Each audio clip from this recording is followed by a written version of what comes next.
this is Ree here. Thank you so much for joining me. I appreciate all of you. Om Cream Karike Namaha. Thank you so much for liking and subscribing. It really helps me a lot. Don't forget to check out my website, paradoxastrology.com. Book your consultation today. I can help you with anything. And if you would like more exclusive occult videos that I don't post on YouTube, consider subscribing to my Patreon. It also helps to support this channel.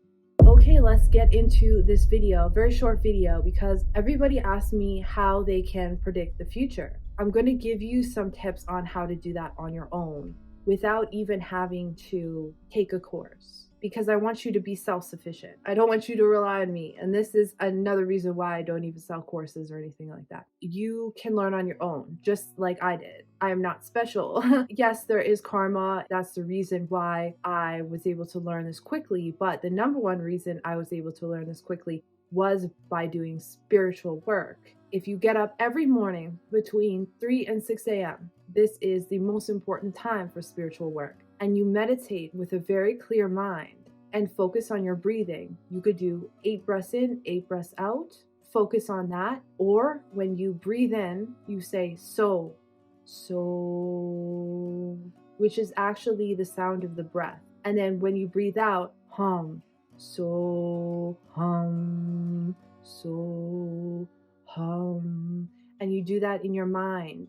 Now, it may be difficult at first to do, but if you keep doing this, you are connecting Shiva with Shakti. You are connecting both sides of your brain. The only reason that we are not able to comprehend certain things is because that our brain is not active. And this is why science says we only use a certain percentage of our brain. That's because we didn't activate the rest. When you're doing this, you're going to be activating these parts of your brain and you're going to be connecting them.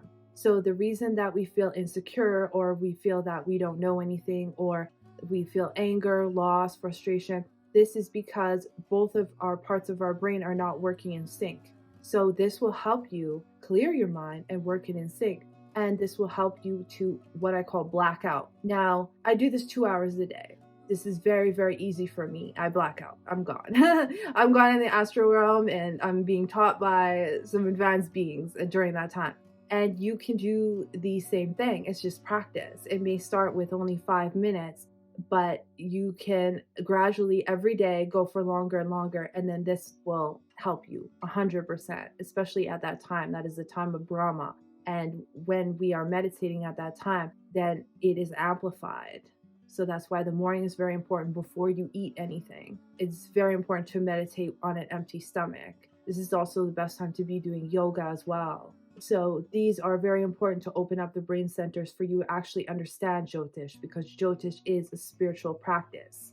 Those who don't do spirituality, who just read books, are missing the entire point of astrology. So that will help you significantly. Now, I'm assuming that you know the basics. So you'll have to know the basics before you start wanting to predict the future. So after you know the basics, what you do is keep track of the new moon and the full moon. And before the new moon or the full moon, start writing your predictions. And write this down. Don't just put it in your head.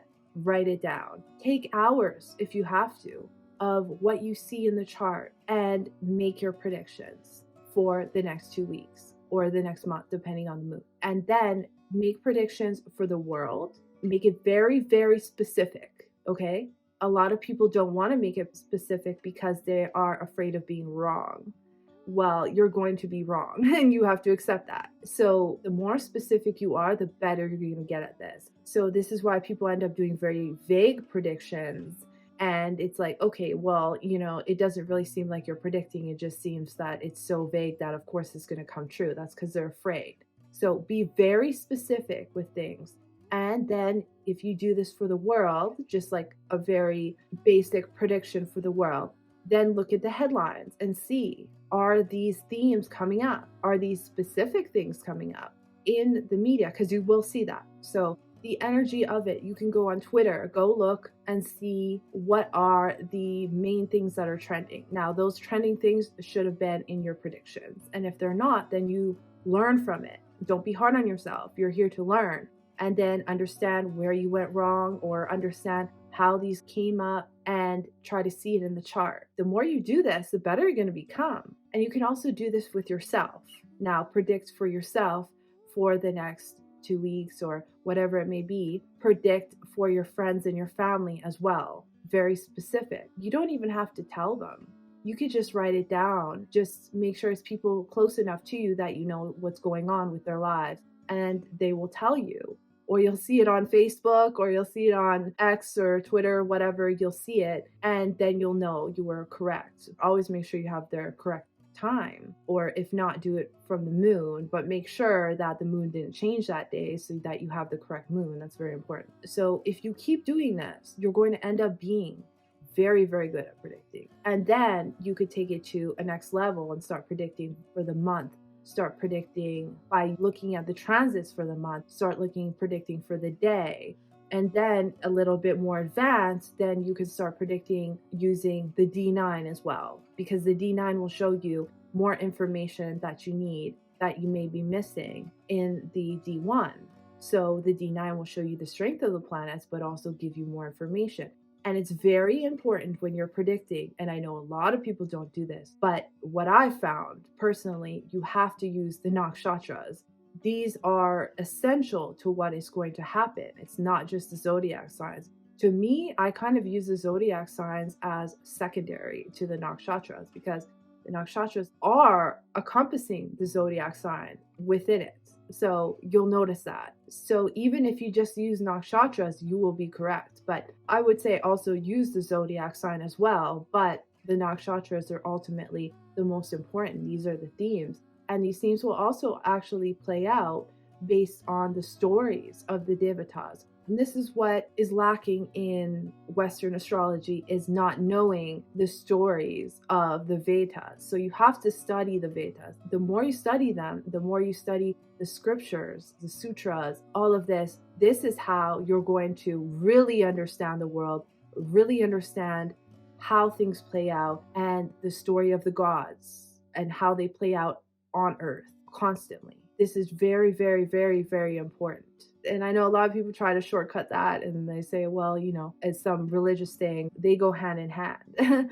So it's spiritual. You have to use a spiritual practice to get correct predictions. So these things are very important. And the more you meditate, the more you'll become, especially if you do the mantras to the planets, which is actually very, very important. The mantras to the devatas, this will enlighten your mind on how jyotish really is, and will heighten your intuition as well. And you will change. You will find yourself completely changing. Also, you have to study karma. If you don't understand karma, you will not understand what's happening, and you can't do predictions for people. The thing I see the most is people lacking the understanding of karma. This is the study of karma. So if you don't understand how somebody has these kind of aspects in their chart and why this is happening to them, how are you going to counsel them? How are you going to help them? How are you even going to understand what the future brings if you can't understand what their karma is? So these things are very important. So these are just very basic things that you must do to really understand and predict the future. So thank you so much for watching. I appreciate all of you. I'll see you in the next one.